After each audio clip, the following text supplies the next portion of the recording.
हरि ओम यज्ञेन यज्ञमयजन्त देवास्तानि धर्माणि प्रथमान्यासन्न ते अनाकं महिमान सजन्त यत्र पूर्वे साध्या सन्ति देवाः।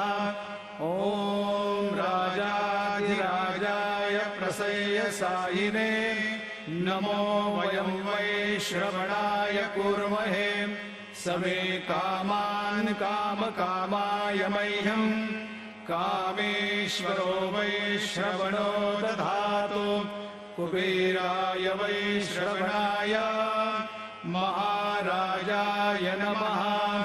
ॐ स्वस्ति साम्राज्यं भोज्यं स्वाराज्यं वैराज्यं पारमेष्ठं राज्यं महाराज्यमाधिपत्यमयं समन्तपर्यात् ईस्यात् सार्वभौमः सर्वायुषान्तादापरार्धार्थं पृथिव्यै समुद्रपर्यन्तायात् एकराळिति तदप्येष श्लोकोऽभिगीतो मरुतः परिवेष्टारो मरुतस्यावसङ्ग्रहे आवीक्षितस्य कामप्रेर्विश्वे देवाः सभासदैति श्रीनारायण वासुदेवाय सच्चिदानन्द सद्गुरु साईनाथ महाराज की जय।